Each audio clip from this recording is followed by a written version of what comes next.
Hey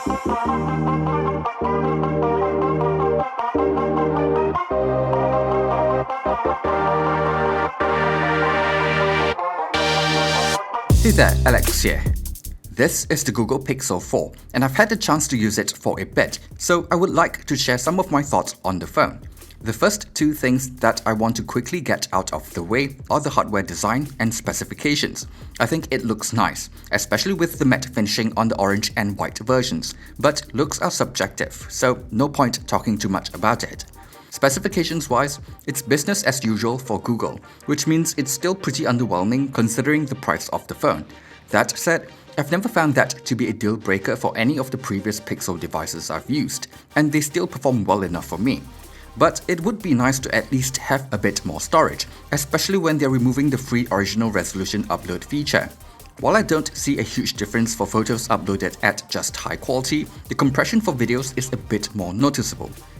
For the Pixel 4, the screen is capable of a faster 90Hz refresh rate, and it does make everything seem a bit smoother, which is nice. However, even though it's smart enough to deactivate the faster refresh rate when it is not needed, I still think it uses too much battery for my liking, especially on the smaller Pixel 4.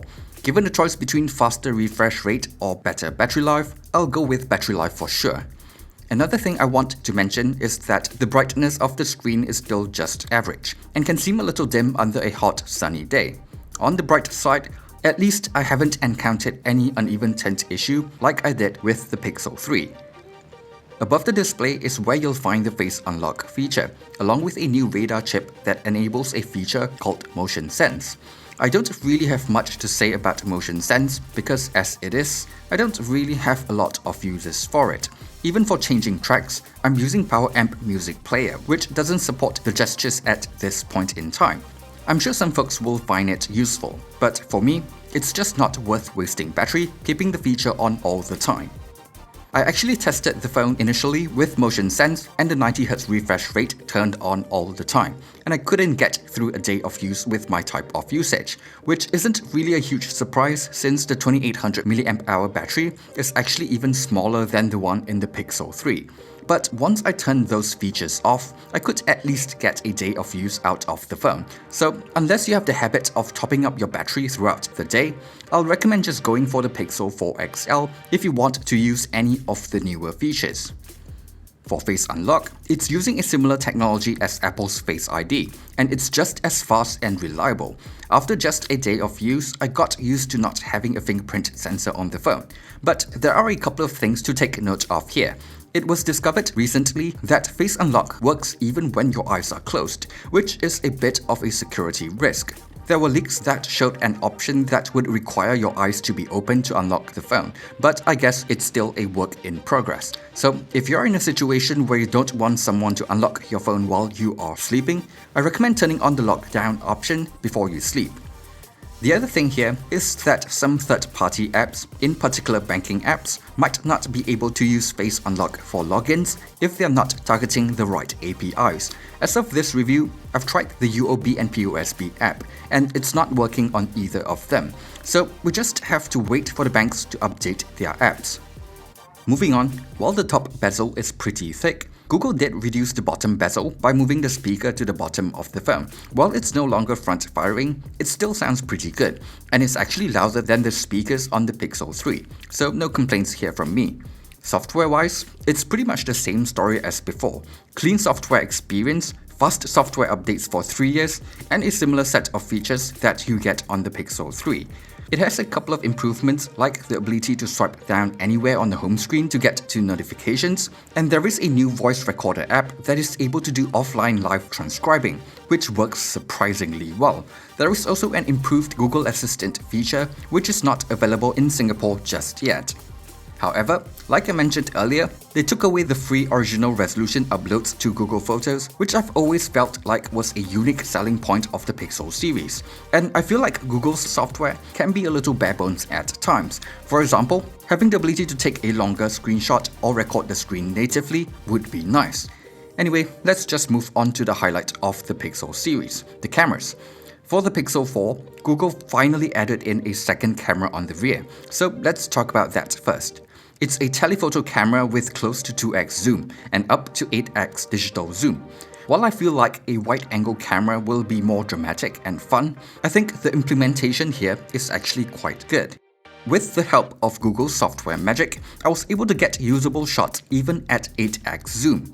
If it was just 2x, I would probably just tell you to take a few steps forward, but at 8x, I think it's actually useful. Also, with the help of the telephoto lens, I noticed that the depth effect for portrait mode is more natural looking as well.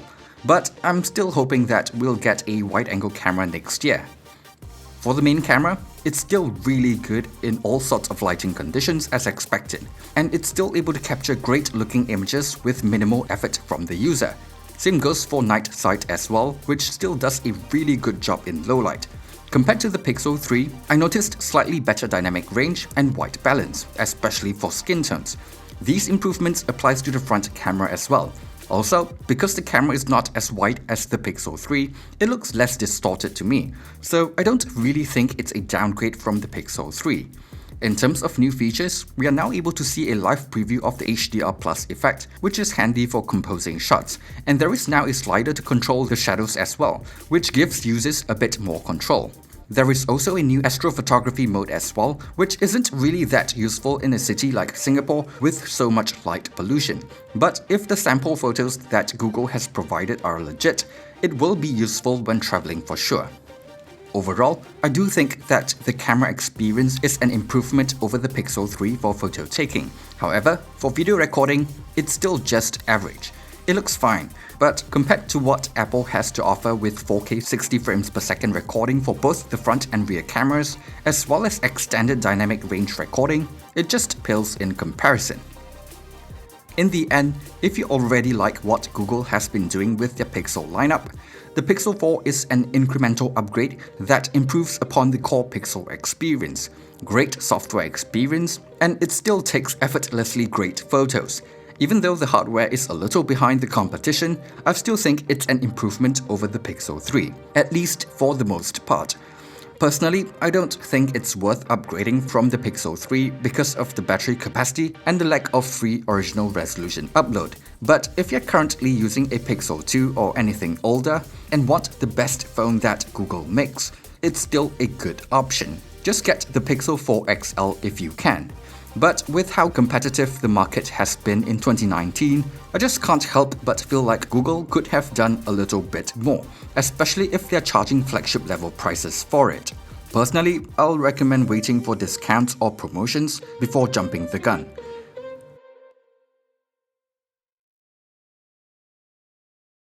Thanks for watching this review. If you've enjoyed it, be sure to leave a like and subscribe to the channel for more content in the future. Thanks again, and see you guys on the next one.